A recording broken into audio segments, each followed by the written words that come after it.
guys, this is part 2 of our lesson on drawing stained glass style portraits, and today we're going to learn about color schemes.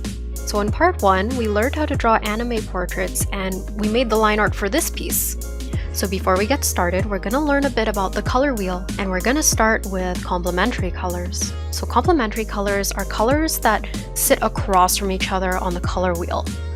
So when we look at the color wheel here, we got purple, yellow, we got blue and orange, and we also have green and red. And those are our complementary color combinations. So analogous colors are colors that are close to each other on the color wheel. Most often than not, like right next to each other. So if I look at the color wheel here, I'm just gonna grab a blue, more of a teal, green, and they're all very similar in traits, like they belong with each other, right? So I have those. I'm gonna grab another set of colors. So I got yellow, more of a lime green, orange, and analogous colors don't have to be like just sets of 3 or anything like that. Now I'm going to go on this side. I'm going to grab red. I'm going to grab a couple more colors. I got that magenta, orange, lighter orange. If we're daring, we can grab that orange that we used before. And those are analogous colors. And a simpler way that I like to break down my analogous colors is visualizing the color wheel in half. So I'm just gonna go here. If I were to draw a line straight through here, kind of divide it in half. So now we can see these are considered as warm colors, while this side are cool colors. And when we think of warm colors, we get that feeling of warmth. We think of fire, we think of anger. So when we look at our cool colors, we think more of the cold, winter, etc. So with complementary colors and analogous colors now in mind, I want you guys to start thinking about what kind of colors do you want to use. And you can kind of narrow down your choices by thinking about what did you draw, right? So I drew a girl with hair that's possibly made out of water. So right away I think water, I associate it with the color blue. There's lots of water like in the ocean, so I'm thinking lots of blue, lots of different kinds of blue. And that makes me think I can go on the more analogous color route. And before I get started, what I want to do is create something called a color palette. And that's just a way of saying that I'm planning out what colors I'm going to use, right? So I know that I want lots of blues. So I'm going to go over here and pick up some blues and kind of just jot down my colors, so to speak.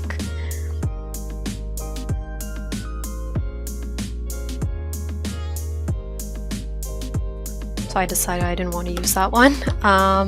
So yeah, this is like a starting point that I can have for my color palette. And you guys can do the same, even though I'm working digitally. If you're working traditionally, you could always grab a scrap piece of paper and test out what colors you think you want to use. And I really recommend that you start coloring the biggest piece that you have. That's all one color. So I'm gonna start by coloring in her skin.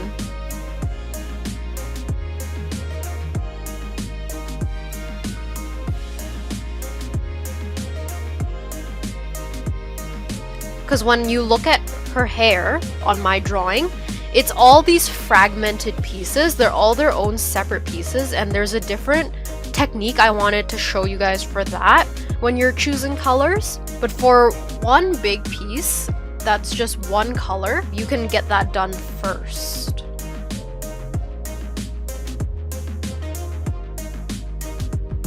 If everything that you drew looks like glass, like pieces of glass, try to color each piece try not to use the exact same shade of that color. Let me just jump to her hair, for example. So let's say I want her hair to be blue, and I like these blues that I have on the side. So I'm gonna start with this lighter blue. Once I'm done this piece, what I do not want to do is move right to this one and then use the exact same blue, right? Because when we do that, it doesn't create any contrast. It doesn't give us that look of like, oh, these are different pieces of glass. So what I would do, try to look around that place you just colored and find a new piece that doesn't touch the same color.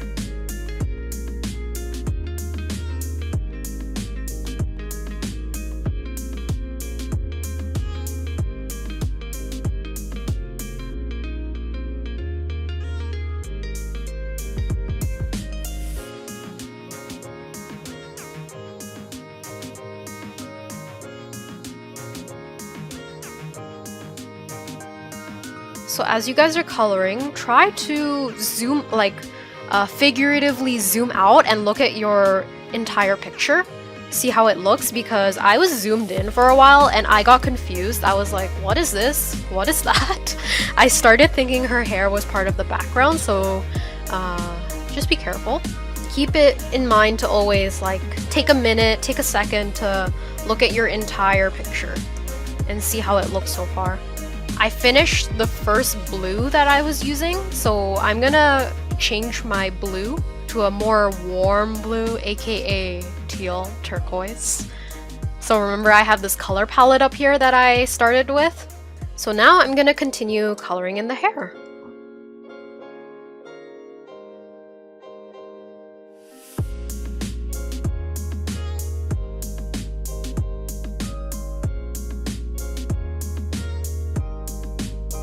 We are pretty much just coloring.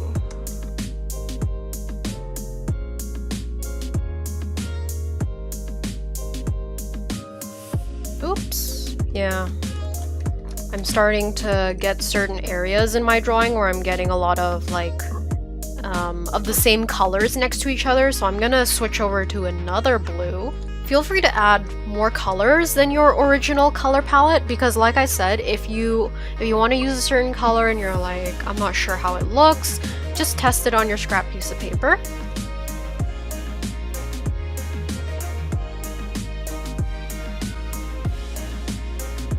If you didn't want to use all analogous colors, all blues, think about complementary colors. Like maybe the dress can be, so the complementary color to blue is orange.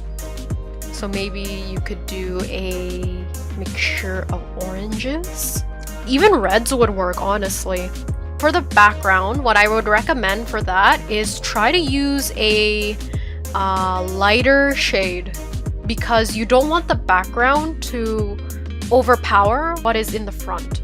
So overall, you want your character, or in this case the girl, you want her to be the focal point. So you don't want the background to be like this really bright fuchsia or pink.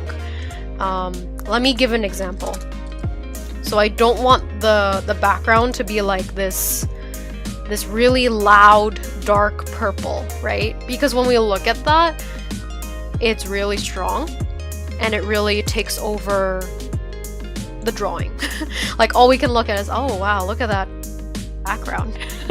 So what I would do instead is, if you're sticking with analogous colors, I'm gonna try to, especially because the background is also mimicking water, I might go from here like a light blue to an even lighter blue.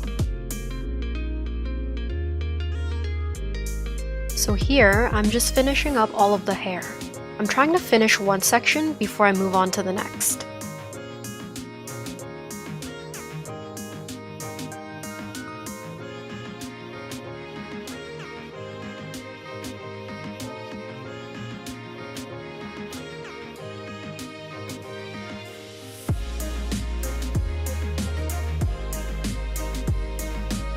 So the reason why I chose orange for her outfit is because, like we learned before, it's complementary to blue. And her skin tone can also be considered as a light orange. So I'm also using analogous colors for both my blues and my oranges.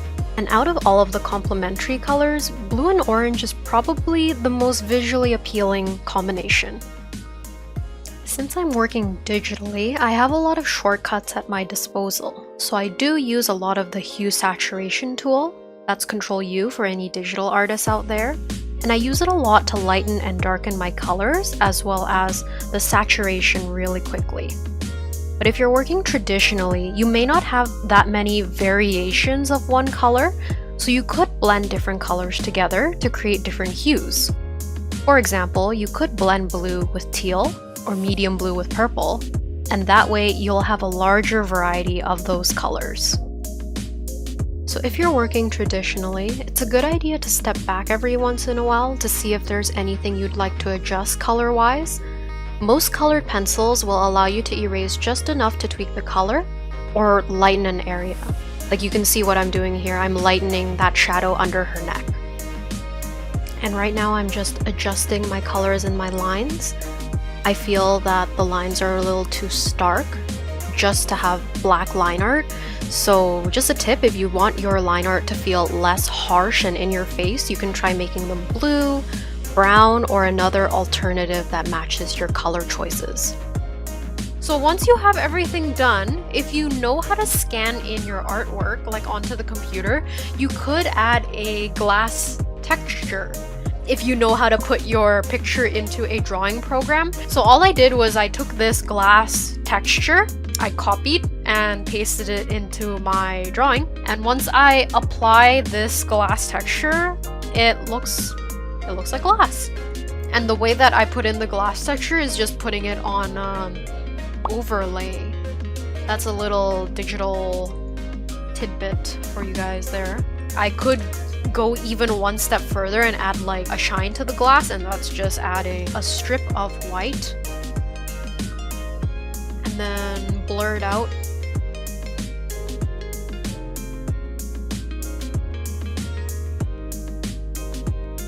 And here's the final drawing.